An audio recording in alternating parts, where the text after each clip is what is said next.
So are you traveling for work at all this month?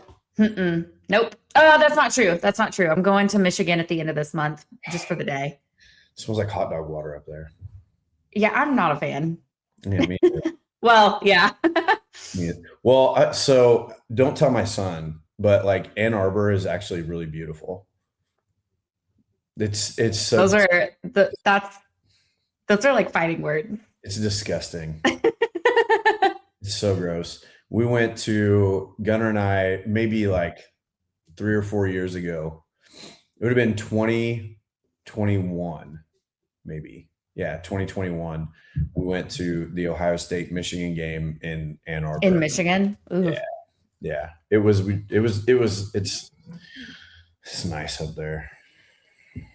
I have a lot of family up in Michigan, and I don't know, they're all just cocky about their sports. I just don't like Michigan. They're all, yeah, they But just they I feel like all Michigan fans like look down their nose at everyone else. yes, I agree. So, okay. What are we talking about today, Molly? We are talking about CrossFit and the church. I thought you were just gonna say CrossFit. Like, oh, Oh yeah, we're just talking about CrossFit. what do you mean CrossFit in the church? What are you talking about?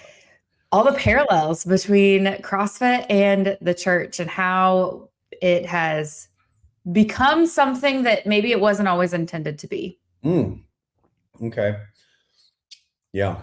I think that's part of like so my CrossFit journey and my faith journey have kind of like paralleled each other. Mm-hmm.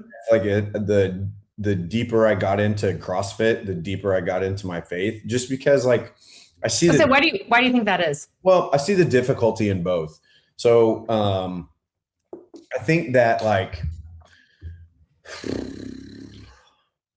so as a Christian, the the closer I get to Christ, the harder it is.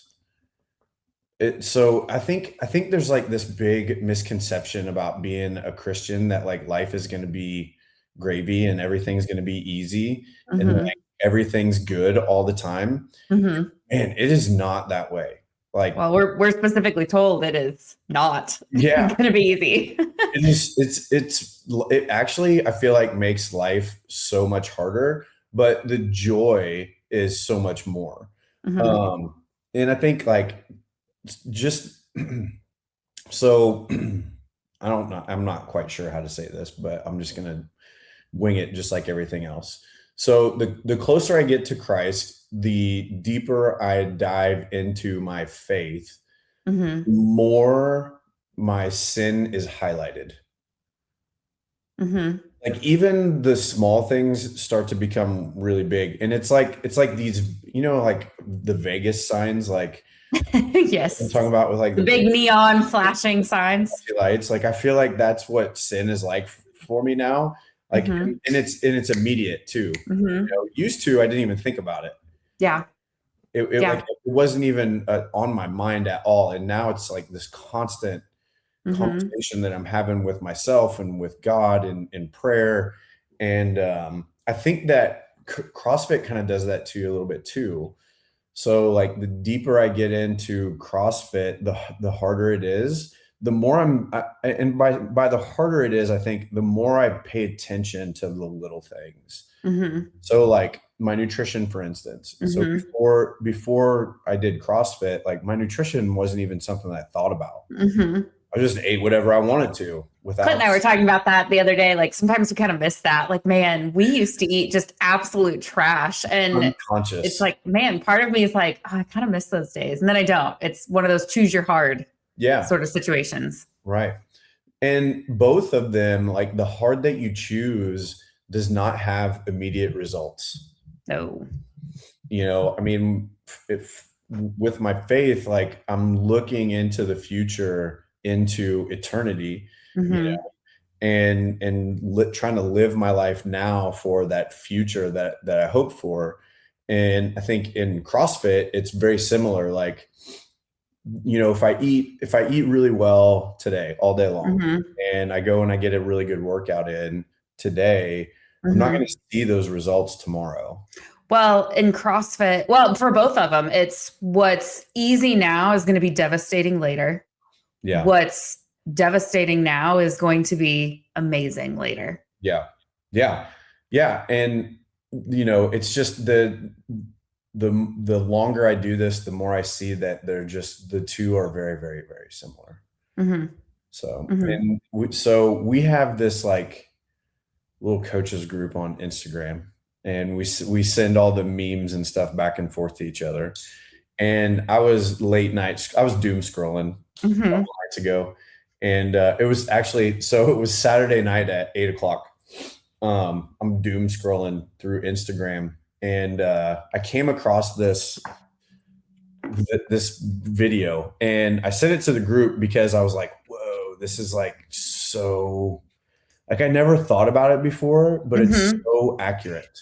And side note, I did a little digging on this guy. So he's got his master's in theology, I think. Whoa. Okay. So he owns an affiliate, but he's also got he's got a degree. So he knows what he's talking about. Yeah.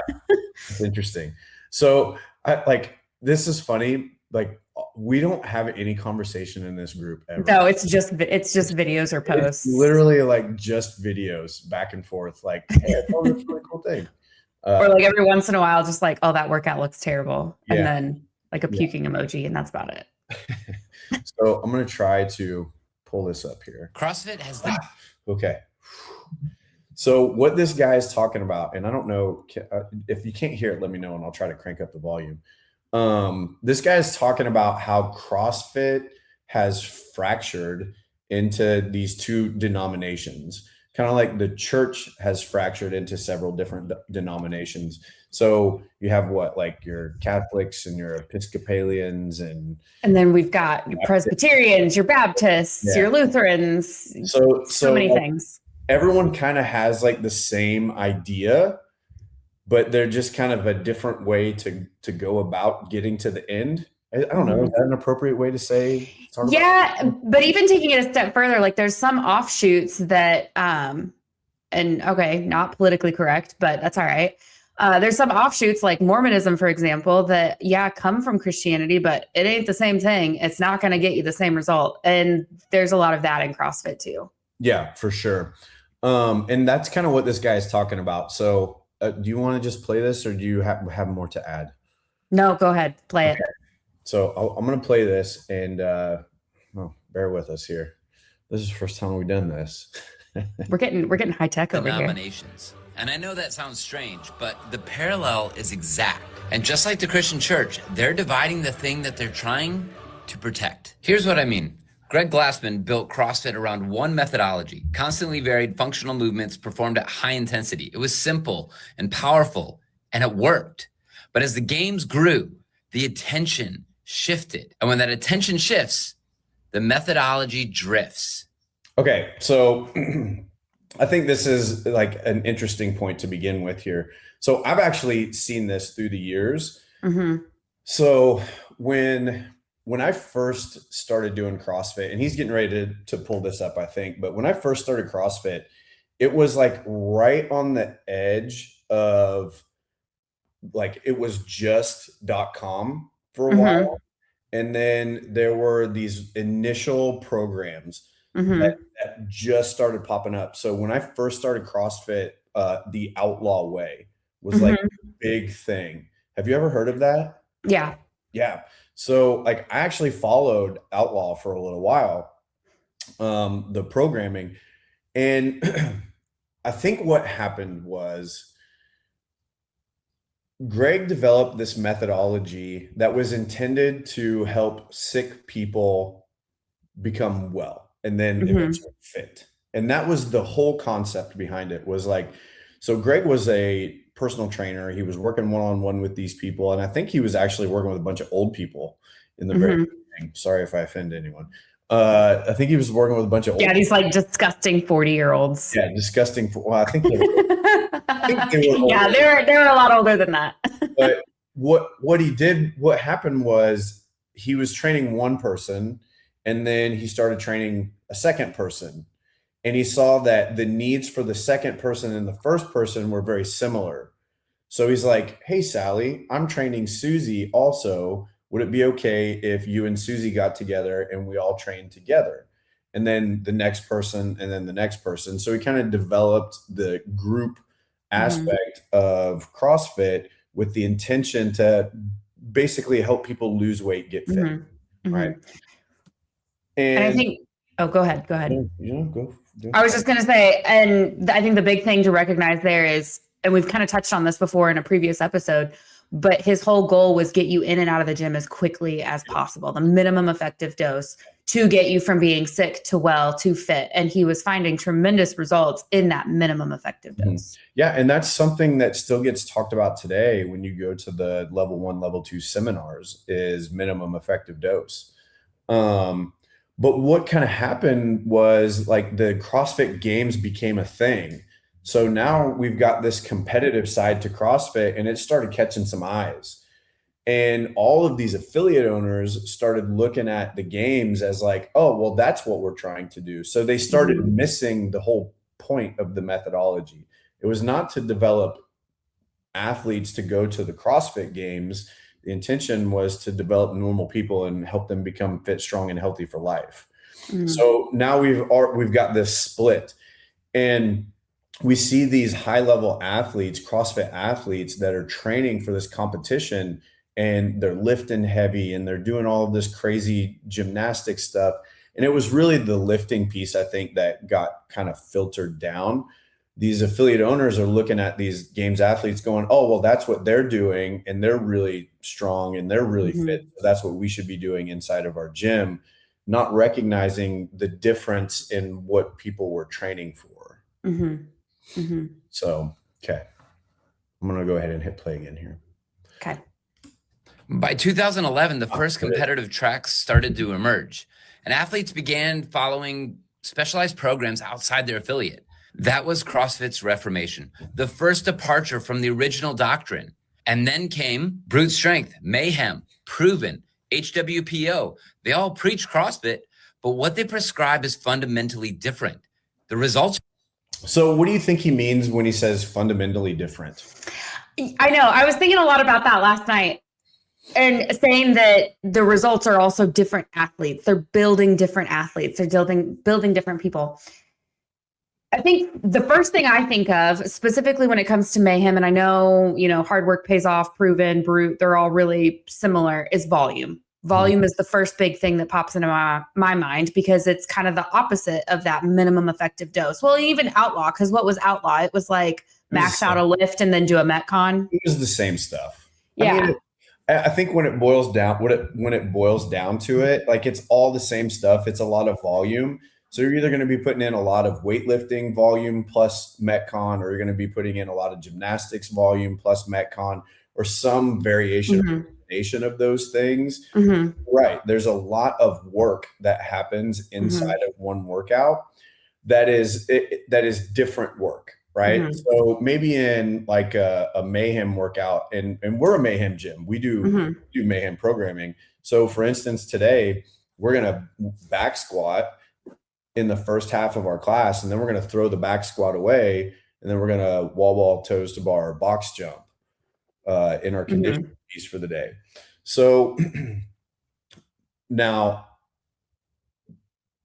I think Mayhem does a good job with their affiliate programming of taking the strength piece for the day and then utilizing that in the conditioning piece. Right. With common themes, and we're going to reinforce this particular movement pattern that we're going to see in the workout. Yes, I agree.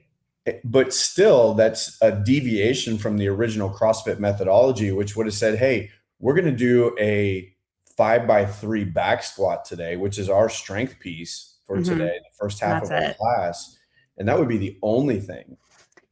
Another thing that I think is interesting that they've deviated from, and I don't know, I hadn't really thought about this until thinking through this lens, and we know that Greg Glassman was a gymnast. He had a really big focus on gymnastics and that piece of it.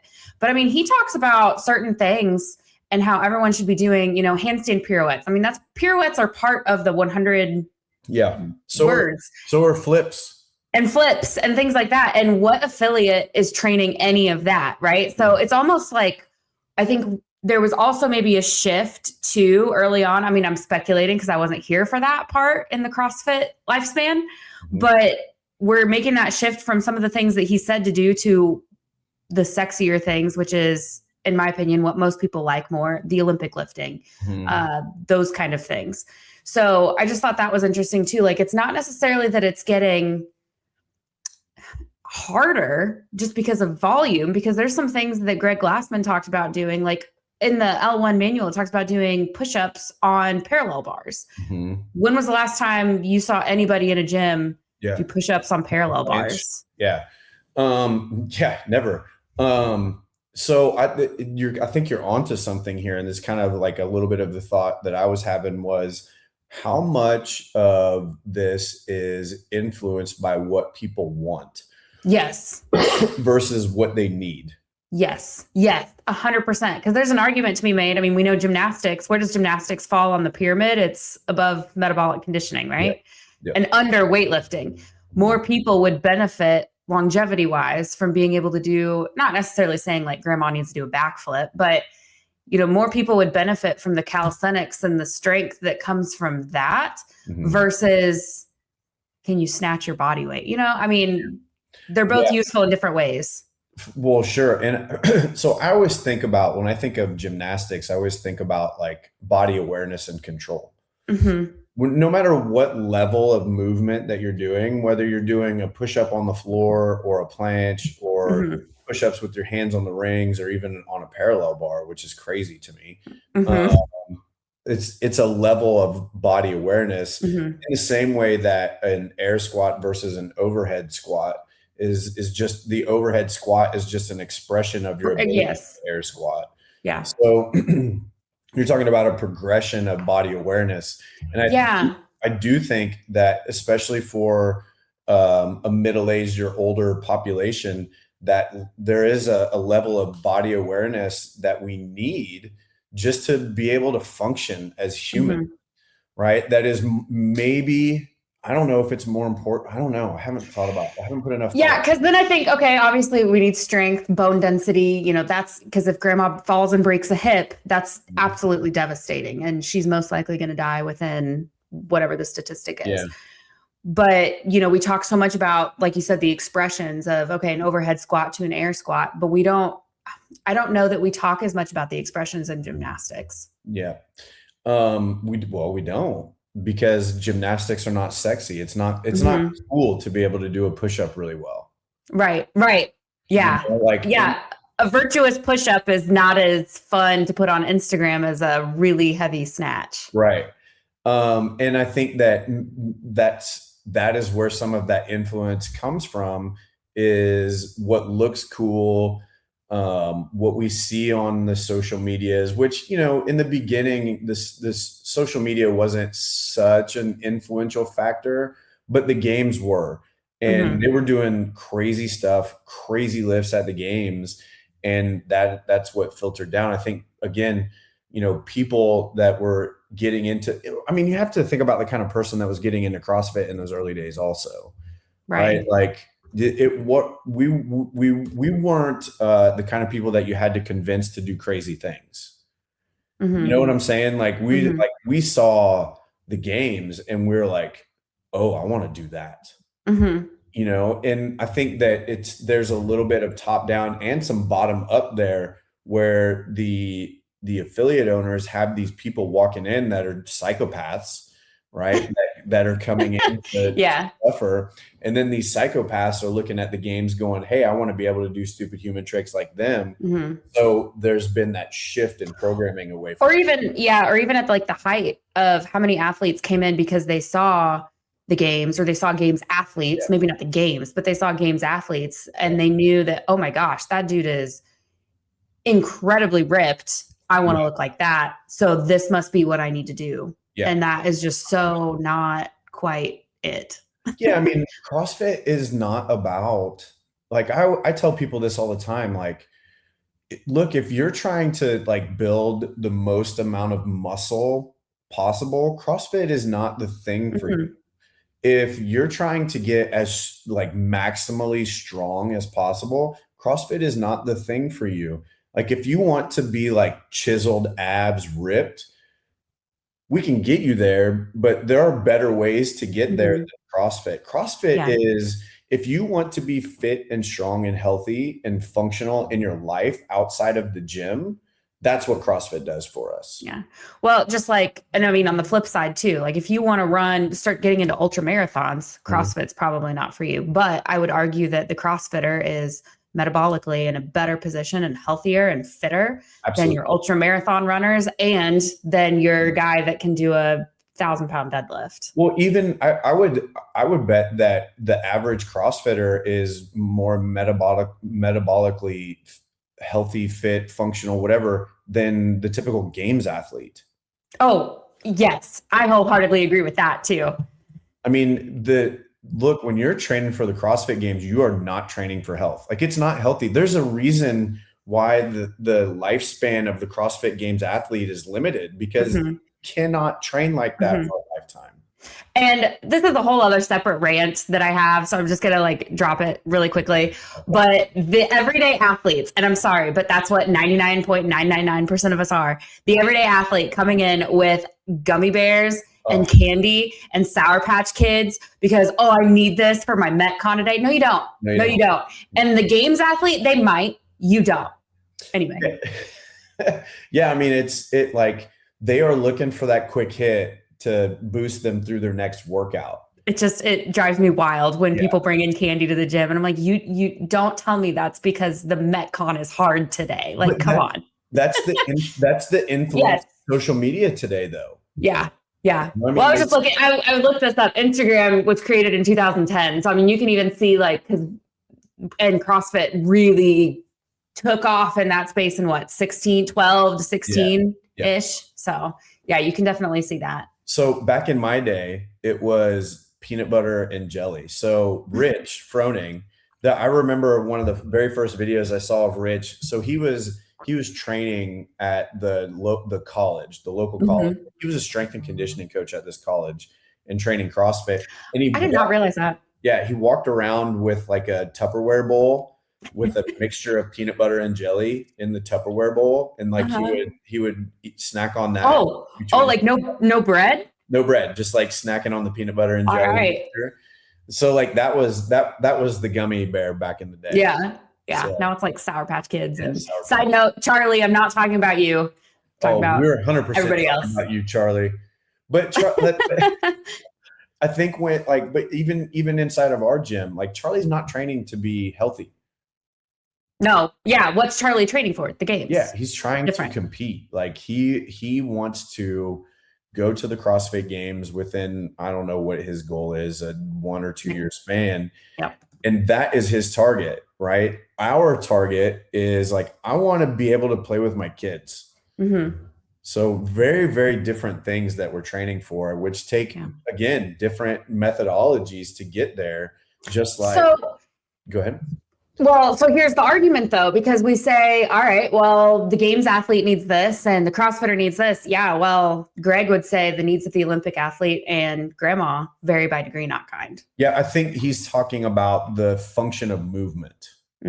So like the Olympic athlete needs to squat. Yes. Yeah. And grandma needs to squat. Yes. Where grandma just needs to work on. So think about mechanics, consistency, and then intensity. Right? Where grandma just needs to be working on the mechanics and the consistency of those mechanics. The Olympic lifter needs to push the intensity of that movement.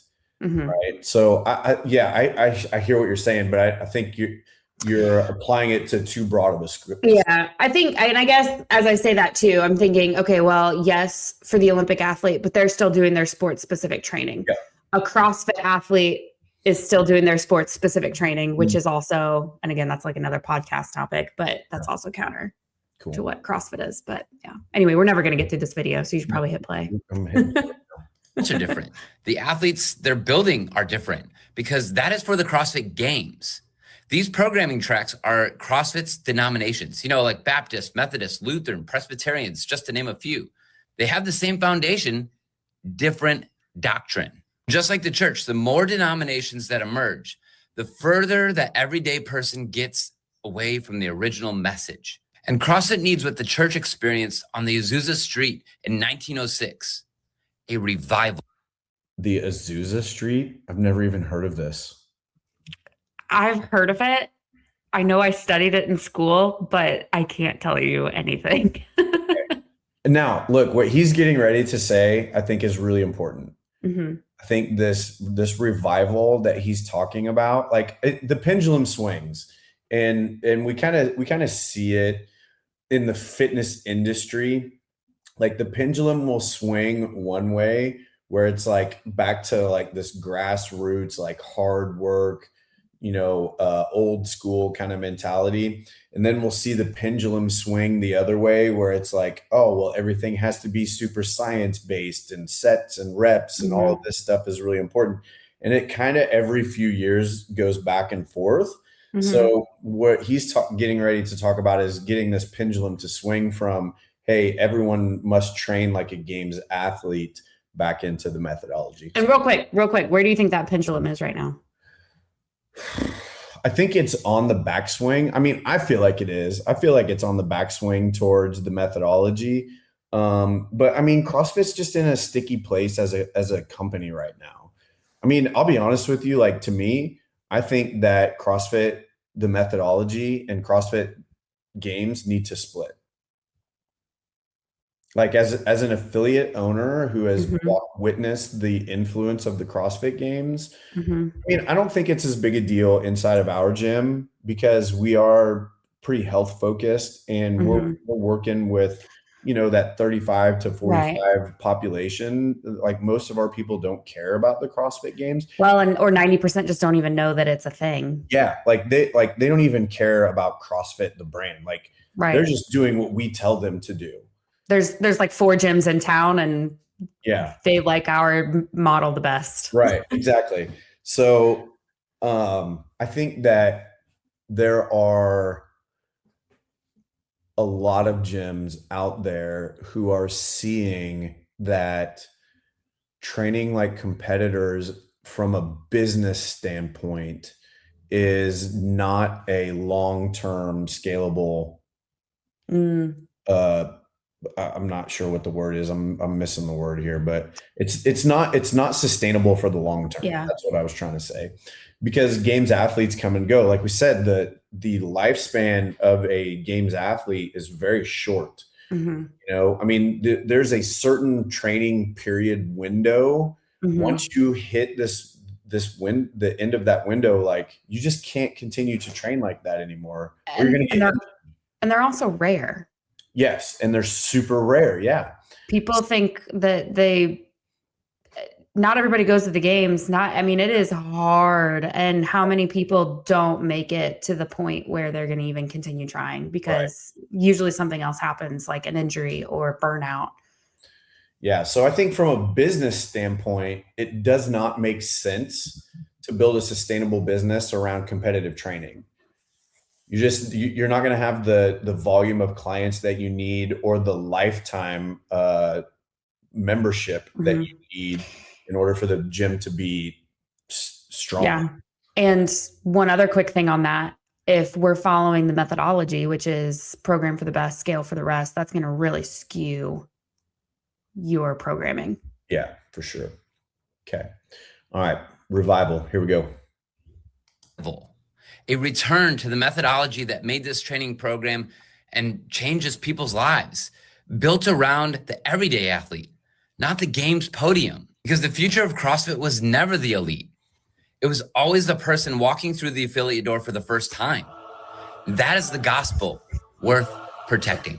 CrossFit has denominations. And I know that sounds strange, but I love how he ends that, like, that is the gospel worth protecting. Yeah, for sure. But I agree with what he's saying. I think that and I mean, me and you and Charlie sit down and we have a lot of conversation. And I think that a lot of our conversation kind of wraps around this, just have never put it in this context. And so like for me, I am an old school methodology guy. So like Mm-hmm. I still struggle with the mayhem stuff because of the amount of different work that we're doing in a class. Like I Mm-hmm. want to start with, we're going to warm up. We're going to prep for this specific thing, whether it's a back squat or Fran, and then Mm-hmm. we're going to execute on the workout of the day. Like that's how I want to do things. Um, like Charlie does not want to do that. Mm-hmm. Charlie wants to come in and like warm up for 5 minutes and then back squat and then snatch and then work on his toes to bar and then do Fran. Mm-hmm. You know what I'm saying? Yes. And then rest 20 minutes and then do grace and then rest Yeah. 20 minutes, and do whatever. Yeah. Like to me, and I don't know if it's just, I mean, I don't know. Charlie's not that much younger than me. I think it's also I think a big part of it is when you both came to CrossFit, because he came to CrossFit. I was thinking about this the other day, like not a whole lot before I did. Yeah. I mean, he was doing ultra marathons and running, but he didn't come and start doing like that stuff until, I don't know what, like maybe a year or so, maybe even 6 months before I did. And so it's just very different, like when you come into it and what's popular. And that's why I say like, I say I'm in the middle. I definitely lean a lot more towards the methodology, because we've joked before, like I'm the handbook Nazi. Like well, this is what Glassman says. Why do you think that is? Why do you think that you lean that direction more than, because I mean, like you said, you and Charlie kind of came into this at the same time. Yeah. So I would say for me, it's because when I started CrossFit at our gym, I think it's because of what I came into. We were using level method. Mm-hmm. And that, like, yes, there were sometimes 2 pieces to the workouts, but for the most part, like it was just, you got one Metcon. It was warm up, specific warm up, Metcon cool down, maybe skill work in there, or maybe the workout itself was a strength piece.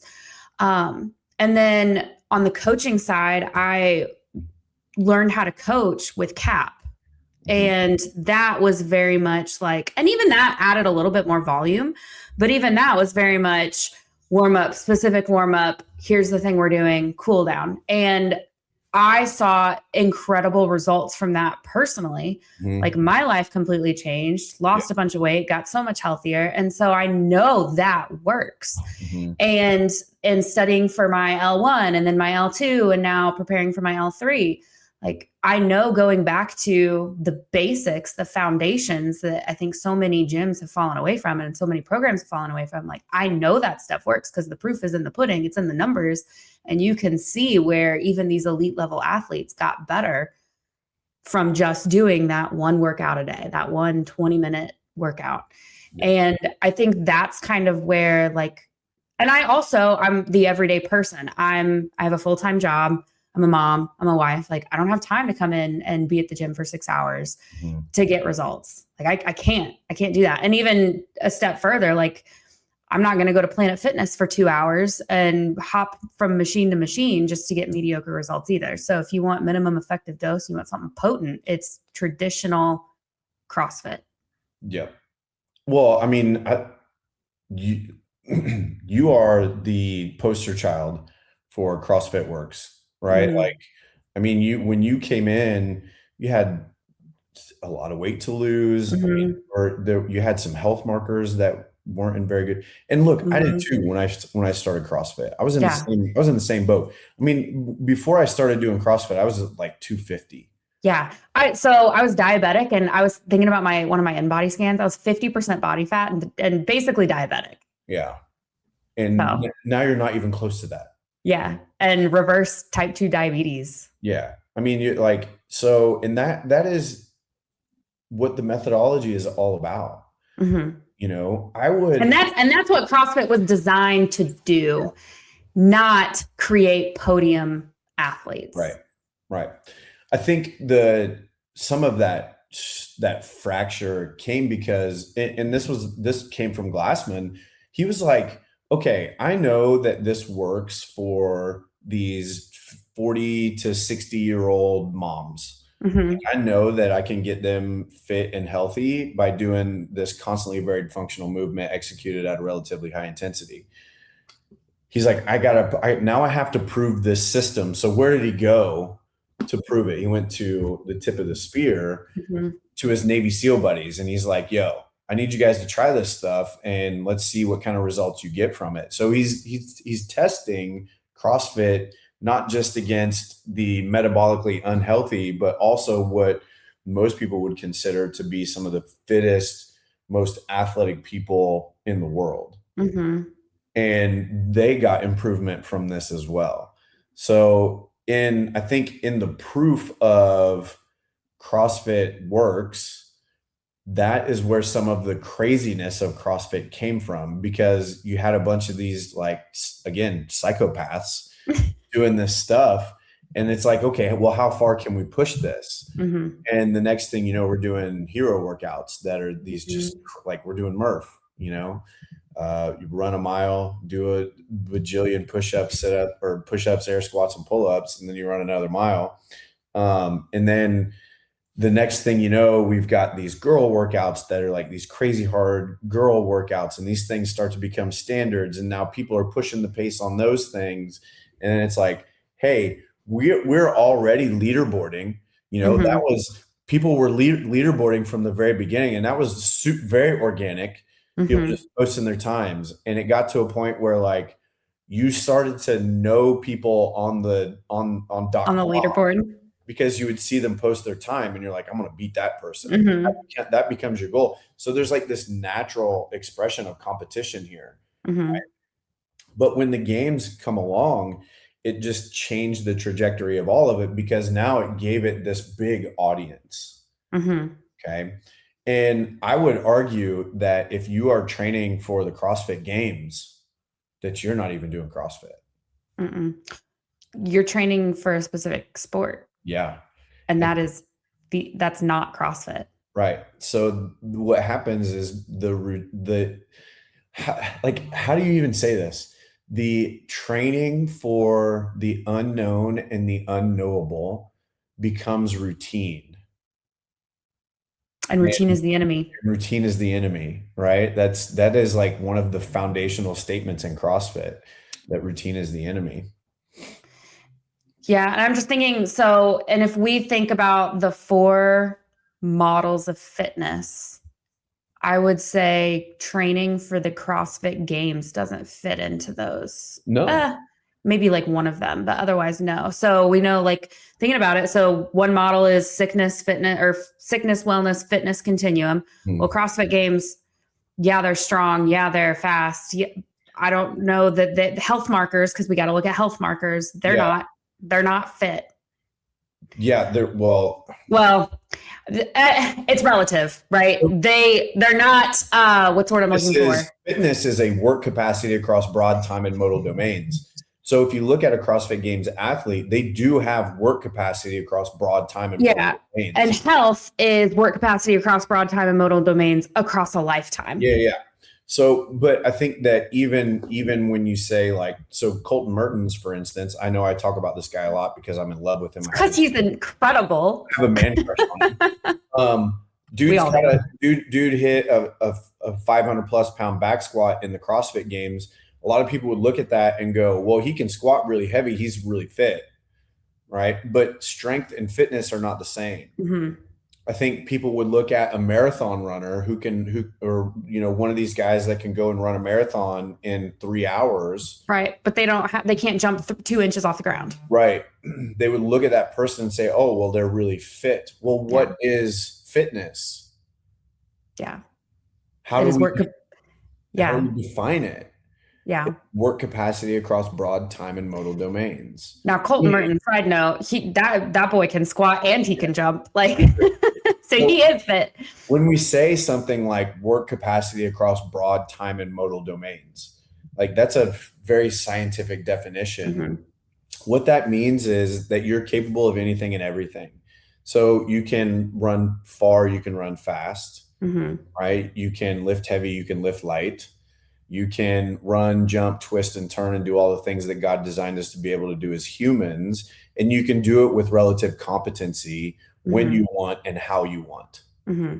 That's what I would say that means. Yeah. So, I mean, but if we think about like sickness, wellness, fitness, and we think health markers, like specifically thinking over longevity. So over fitness over your lifetime, CrossFit Games athletes, I don't know that they're not always going to be over here. No. So that's one model of fitness. And then second one is the hopper model, right? So we're just pulling things out of a bingo thing. Yeah. I always imagine, I think they actually did this at one of the first CrossFit Games. They did, they had like a bingo hopper. And like, and just pulled something out. And can you imagine what would happen if they did that now? The blowback.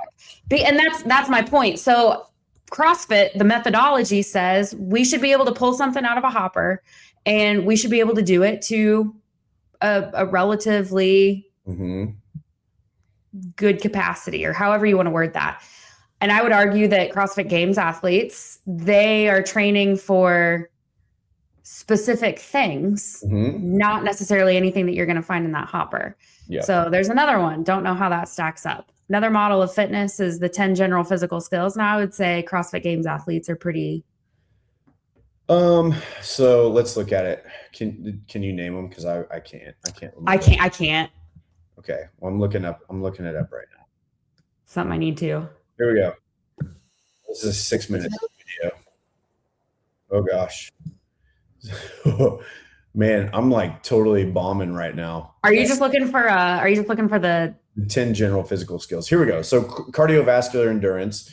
So yeah, that's definitely something that CrossFit Games athletes are going to express. And so cardiovascular endurance, like your runners are going to have that kind of skill. They're going to have an edge. Yeah. Stamina, again, something that your CrossFit Games athlete is going to be able to express, along with, your half marathoner, your full marathoner, even your weekend warrior runner is going to be able to do that kind of stuff. But not something that your power lifter or bodybuilder is going to have, right? Either one of those two. Strength. Again, CrossFit athlete's going to do good there. Flexibility, power, speed, coordination, accuracy, agility, balance.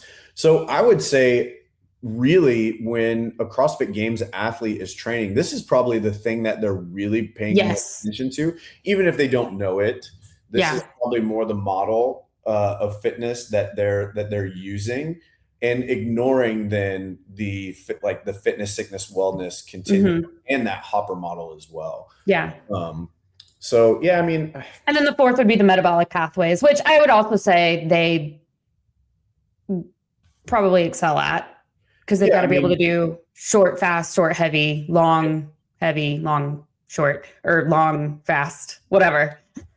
So what we wind up with then is these Games athletes are ignoring those health markers for performance. Yes. So I would say 2 out of the 4 models of fitness. I don't know. And I think CrossFit, I don't know. Does Greg Glassman ever come out and say what his favorite model is? I know what my favorite model is. And it's definitely I've heard a lot of red shirts talk about their favorite model of fitness being sickness, wellness, fitness. Yeah. And that is arguably the most deviated from what a CrossFit Games athlete is pursuing. Sure. Well, I mean, I think that the sickness, wellness, fitness continuum covers a more broad.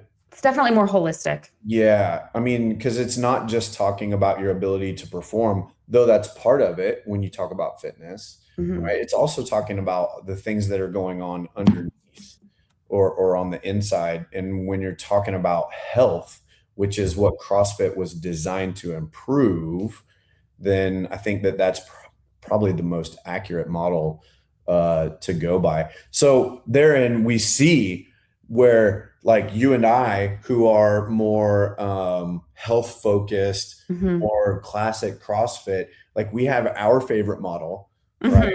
where maybe the CrossFit Games athlete or the person training for competitive CrossFit might say, well, I like the 10 general physical skills model better. Yeah. Because that lines up. Because I'm good at, yeah. And that makes sense. To do.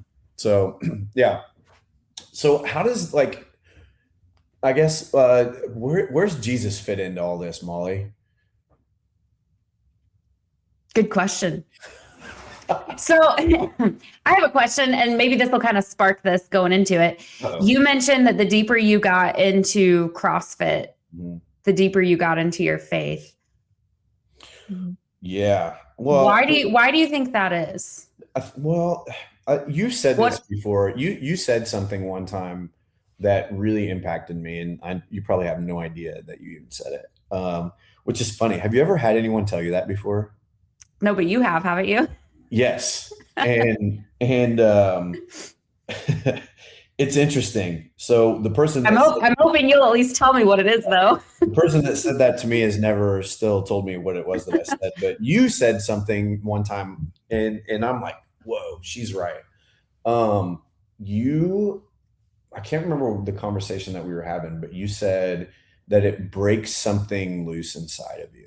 It breaks you open. Yeah. There's just something about coming in and working hard and pushing yourself to this limit that you didn't know that you had, that breaks something loose inside of you or breaks you open. And I think that's what happened to me was like, the physical was the gateway drug to the spiritual for me. Mm-hmm. I've always been a physical person, that's always kind of been my go-to, like if you need, like I can manhandle things, mm-hmm. Like that's always been my strength has been my strength.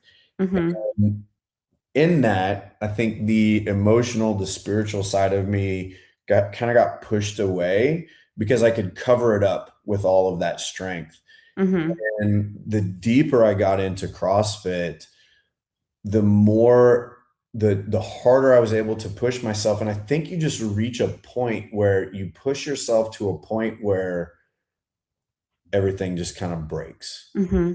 And when I finally hit that, like everything kind of broke open for me. That was like, it was like Jesus was standing there, mm-hmm. And it for some reason, I don't know why, but it was just so much easier for me to come to that. Maybe mm-hmm. because of the humility that CrossFit requires. Mm-hmm. And and it takes time sometimes to learn that. It took me a long time to learn humility in CrossFit. There are just going to be things that you can't do. Mm-hmm. Or there are going to be things that you have to work and work and work, and you're going to try and fail and try and fail and try and fail. And you may not ever get there, mm-hmm. And I think just that development of character and humility through CrossFit allowed me to soften enough to be like, okay, I don't have to this. Let that in. Yeah. Like I don't have this myself. Like I can't do this alone. I do need help, mm-hmm. And when I realized, like from a physical standpoint, like where my strength was, mm-hmm. like I need help there, like, oh, well, maybe I need some help in some other places. Mm-hmm. So I think that's probably where it come from, or mm-hmm. where it from. I guess we could take the probably out. Yeah. Yeah. And I don't know, because I guess similar for me, like as I think about it, like, yes, my faith got way stronger. And my relationship with Christ got way better once I found CrossFit. How much of that do you think was because of the people that you're surrounded with too? That's the next thing I was going to say is this community, and not just our gym. Mm-hmm. I mean, I obviously haven't been to a lot of other CrossFit gyms, but I do follow a lot of gyms. I do follow a lot of, and I know social media is, one side of the story, and I get that. But overall, the space is very,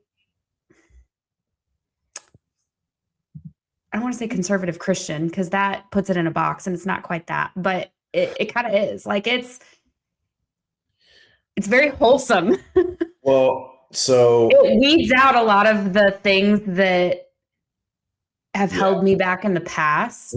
What year did you start CrossFit? Just curious. I started in 2012. 23. Okay. I feel like I have to ask you that all the time. One of these days I'll Baby. actually listen to you. So you missed the whole George Floyd COVID. I did. I missed Greg's exit. Yeah. Heard about it, but I missed it. Yeah. So I wonder how much of your social media is influenced by the algorithm and like the things that you see. So you say that it's conservative Christian. I mean, I think that there's something that needs to be fixed in there anyway. If conservative comes before Christian, then we have a problem. Well, yes, I agree. I agree. But I don't think that the CrossFit community in general is like that.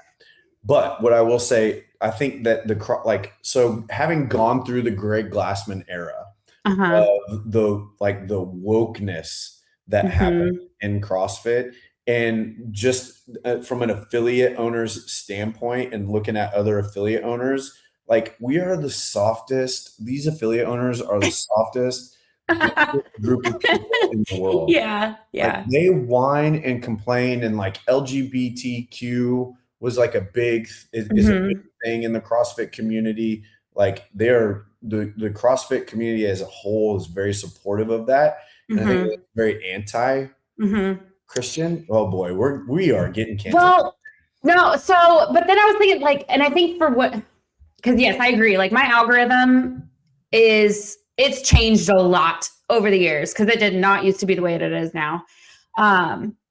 And that's because I've changed a lot over the years. But I also think like some of the loudest voices in CrossFit, like if you look at our fittest man, right? Our reigning champ, very outspoken Christian. Look at Rich Froning, one of the biggest names in CrossFit, both from an athlete perspective and now on the affiliate business side and programming, very outspoken Christian. Even people, Chase Ingram, Adrian Conway, these people that are very big and have a lot of, I don't want to say pull necessarily, but they take up a lot of space in the community. Personalities in the community. Yeah, are very big influences, are very outspoken about their faith. James Sprague, another one. And so I think that is more what I'm noticing, not so much CrossFit itself, but the players right now. Like the era of players that we have in the game right now is very Christian, Christ-centered. Yeah. Seemingly. Yeah. I mean, that is the pull. That was the pull for me into Mayhem was the centeredness on faith in Jesus. Right? Like that was like, yeah, duh. Why weren't we doing this before? But I think we're talking about the pendulum swinging again, right? So in the old days, CrossFit was very like grassroots, like I would call it more of like a conservative base. And then in the late teens, early 20s, it swung over to like this very liberal base, to the point where Glassman got ousted because of some misinterpreted things because people's feelings got hurt so easy. And now we're starting to see the pendulum swing back the other way towards that more conservative, more based thing, which is like we say conservative, liberal. I don't care about that. I care about just FYI. Like that is where my moral compass lies and what the book says and what Christ says. I don't care about the politics. Now, there was definitely a time when I did, but I don't care about that stuff anymore. I just care about what the Bible tells me to do. But just in the same way that we saw the pendulum swinging from in the methodology, right? Where it was like, hey, this is one workout a day, smallest effective dose into you have to do everything every time you walk into the gym. I think maybe now we're starting to see maybe a bit of a balance come back into that. But yeah, I mean, I think that, and again, it's the same kind of stuff. You see these parallels in faith, you see these parallels in CrossFit. Like it's pretty wild, man, how things. Well, and you mentioned the pendulum swinging back. And in that sense in a lot of spaces right now, not just CrossFit. Yeah, I wonder. So the dude was talking about the revival in CrossFit. I mean, I feel like there's a bit of a revival going on right now I do. in the Christian faith. I mean, like it feels like it's cool to be Christian again.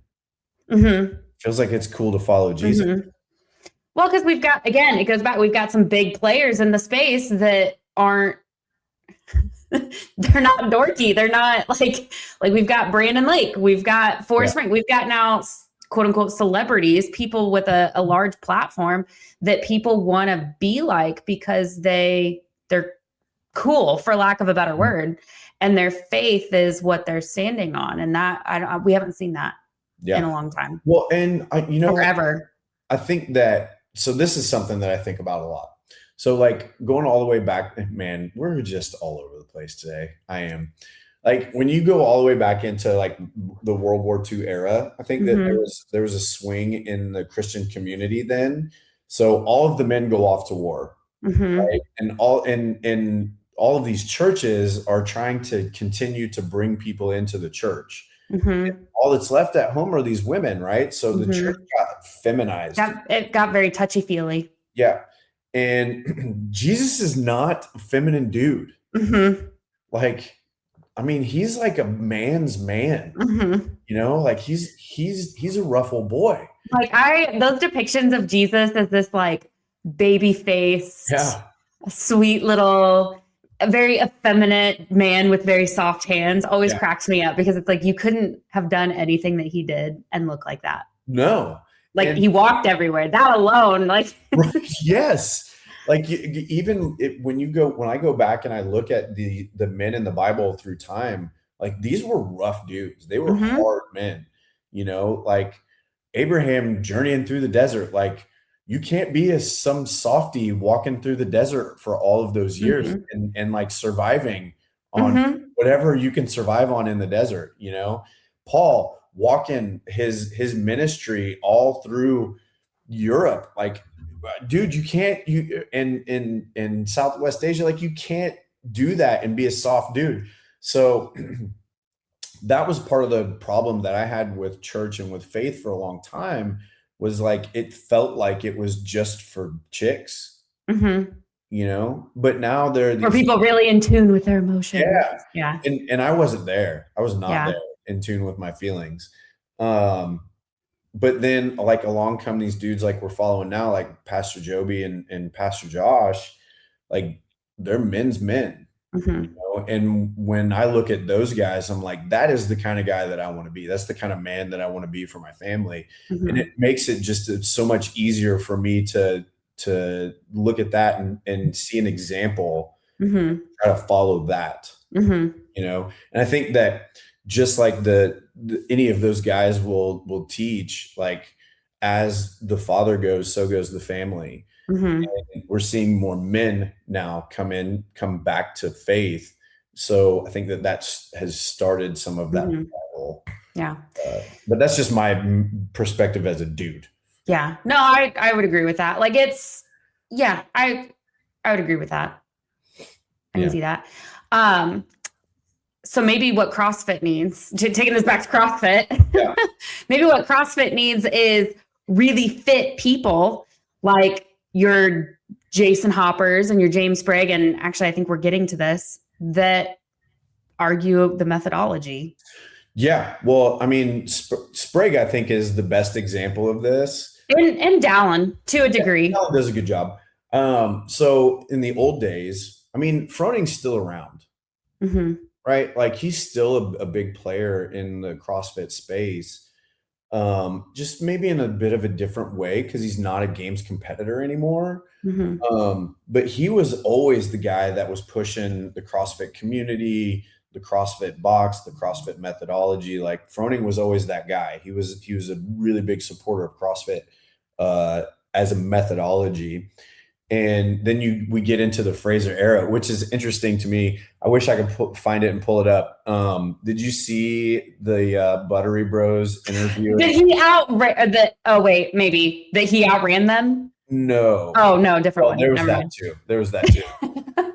No. So like if you watch Froning talk about like he'll talk about CrossFit all day long. Mhm. You know, like I think as a matter of fact, Rich has publicly stated like all I want to do is spend time with my family, do CrossFit, and talk about Jesus and hunt. Like that's it. If it doesn't fall into those buckets, he's not doing it. Yeah. Which I think is awesome. That's like the dream. Yeah. Like, I think that's where I'm going with my life. Like I would replace hunt with something else, but if it was just like Jesus, family, and CrossFit, all right, let's go. Yeah. I mean, I'm in the same boat. So anytime you see Rich, like he's talking about one of those four things, right? Mhm. The Buttery Bros were interviewing Matt Fraser, and they started to ask him about CrossFit, and Fraser's answer was, "I don't want to ruin my day talking about CrossFit." Oh. And this is what, the 6-time CrossFit Games champion. So it's no wonder that there's been this deviation from CrossFit when you look at the example of the era and where he's Mhm. at now. Like he doesn't want anything to do with it, you Mhm. know? And like his only goal in CrossFit was to win the games. That was it. Mhm. It had nothing to do with the community of CrossFit. It had nothing to do with the methodology of CrossFit. He saw an opportunity to stand on top of a podium, and that is what he trained for and nothing else. And that's Mhm. fine. I don't have a problem with that. Right. The issue is that he was not giving back into the CrossFit community in the same way that some of the previous champions had done, which solidified and continued to build on the methodology of CrossFit.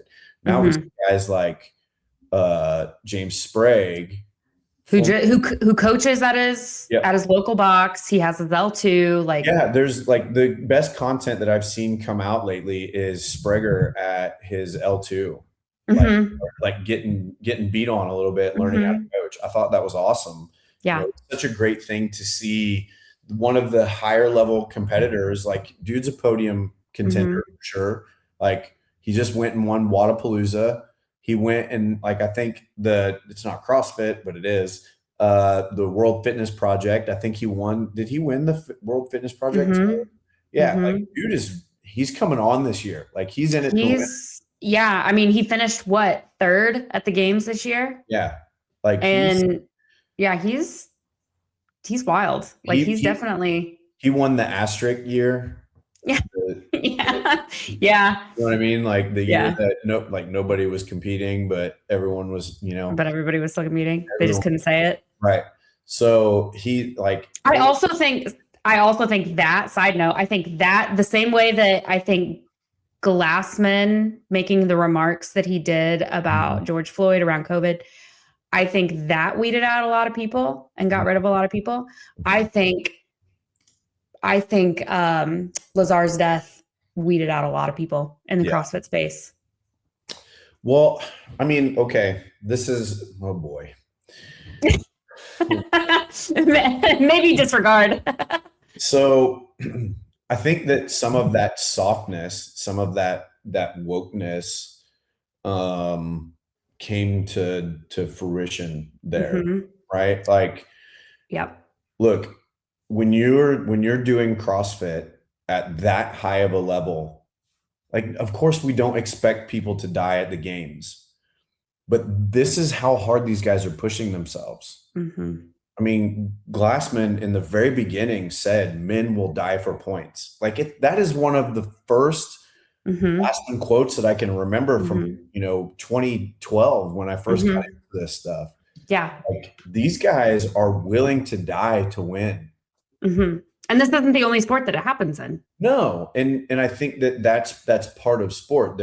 Sport is dangerous inherently, right? I mean, if you look at the NFL, those guys are professional athletes. Like, what's the injury rate in the NFL? Do you remember that one game that was a couple years ago where that guy like went into Yes. cardiac arrest on the field? Yeah, Yeah. yeah. I mean, bad stuff happens in high level sports. It's part of this. It's part of Mhm. sport. Injuries happen.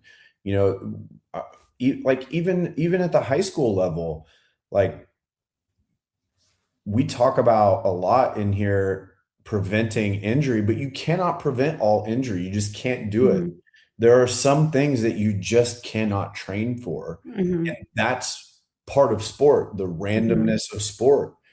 So I think that like everybody wants everything to be good and fluffy and cozy and comfy all the time. And they want things to be hard as long as it fits inside of their little box or idea of what hard is. Or that they're in complete control of it. Yeah, or you're in complete control of it. And that's not what CrossFit Which I would argue, and that's also not hard. No. Yeah. So yeah, I mean, definitely there was an exodus of people when all of that happened. And I would say between 2020 and 2024, there has been a huge drop off of people involved in CrossFit. But I do again see that as I don't know, Molly.